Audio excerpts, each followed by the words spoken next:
একসময় গ্রামের মা চাচিরা যে একটা নুডলস রান্না করতো কোনো প্রকারের মশলা ছাড়া, কোনো প্রকারের সস ছাড়া, একদম সাদামাটা একটা নুডলস। এই নুডলসটা খাইতে আমার কাছে এত মজা লাগতো, হঠাৎ করে আজকে আমার মনে চাইলো এরকম কোনো মশলা ছাড়া আর কোনো সস ছাড়া নুডলস রান্না করে খাবো। আর এই নুডলসটা রান্না করতে অবশ্যই কিন্তু স্টিক নুডলস দিয়ে। আর এই স্টিক নুডলস দিয়ে সাদামাটা একটা নুডলস রান্না করব। এর জন্য কড়াইয়ের মধ্যে নিয়ে নিলাম পর্যাপ্ত পরিমাণের পানি, কারণ নুডলসটা সিদ্ধ করে নিতে হবে আগে। পানিটা যখন ভালো করে গরম হয়ে যাবে তখন এখানে দিয়ে নিব স্টিক নুডলসগুলি। নুডলসের মাঝখান থেকে আমি দুইটা করে ভাগ করে নিছি।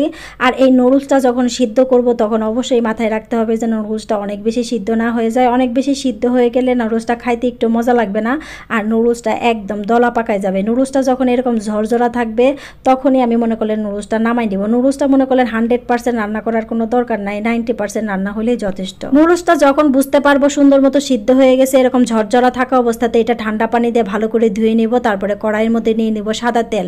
যেহেতু সাদা মাথা নুডলস খাবো তার মানে এখানে কোনো প্রকারের বাটার, কোনো প্রকারের ঘি ব্যবহার করব না। তারপর আগে থেকে যে রসুন আর পেঁয়াজ কেটে নিয়েছিলাম সেখান থেকে পেঁয়াজ দিয়ে নিলাম। তারপরে রসুন যে কুচি কুচি করে রাখছিলাম সেই রসুন কুচিটুকু দিয়ে নিলাম। এরপরে দিয়ে দেবো কাঁচামরিচ কুচি। এটি একটু হালকা করে একটু ভাজে নিব। ভাজার পরে এখানে দিয়ে নিব ডিম। যদিও আজকে সাদা মাটা নুডলস রান্না করব, এর মধ্যে কিন্তু কোনো প্রকার চিকেনও ব্যবহার করব না আমি। আর এই নুডলসটা কিন্তু গ্রামের মানুষরা রান্না করতে সবসময় গ্রামের যে একদম পালা মুরগির ডিম আছে সেটা দিয়ে, একদম দেশি মুরগির ডিম দিয়ে এই নুডলসটা রান্না করলে আর একটু কিন্তু মজার লেভেলটা আর অনেক বেড়ে যায়। তারপরে এখানে একটু লবণ দিয়ে নিলাম, যেহেতু ডিম দিছি ডিমের মধ্যে একটু লবণ না দিলে ডিমের স্বাদটা পাওয়া যাবে না।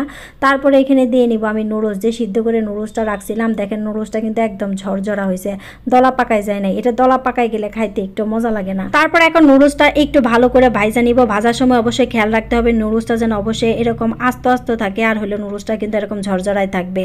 আবার অনেক বেশি ভাইজা একদম খড়খড়া বানায় ফেলালে একটু স্বাদ লাগবে না। তারপর এখানে দিয়ে নিয়েছিলাম একটুখানি আদা কুচি। আদা কুচির যে একটা অ্যারোমা নুডলসটার স্বাদটাকে আরো কয়েক গুণ বাড়ায় দেয়। তারপরে এখানে দিয়েছিলাম একটু ধনিয়া পাতা কুচি করে দিয়া এটা ভালো করে নাড়াচাড়া দিয়ে গরম গরম নামাই ফেলবো। নুডলসটা কিন্তু একটা সাধারণ একটা নুডলসটা কিন্তু এই কয়টা উপকরণ দিয়ে অসাধারণ একটা নুডলস রান্না করে ফেলা যায়। এই নুডলসটা রান্না করতেছিলাম আর একটা কথা মনে পড়তেছিল, খুব ছোটবেলায় দেখতাম ঈদের দিন ঠিক আম্মা এইরকম করে নুডলস রান্না করতো। আমার আম্মা কিন্তু আগের দিনের মানুষের মতো কোনো দিনের নুডলসের মধ্যে মশলা সস কিছুই ব্যবহার করতো না, এরকম সাদা মাথা একটা নুডলস রান্না করতো। আর একটা জিনিস কি জানেন, আমাদের সময় আমরা যখন ছোটো ছিলাম নুডলসটা ছিল একটা স্পেশাল খাবার, মানে অনেক স্পেশাল। যদি নুডলস রান্না করা হয়তো সবাই সেদিন মনে করলেন একটা খুব মজা করে খাইতাম। আর এখন তো মনে করলেন আল্লাহর 30 দিনে এই নুডলস রান্না করতে হয়।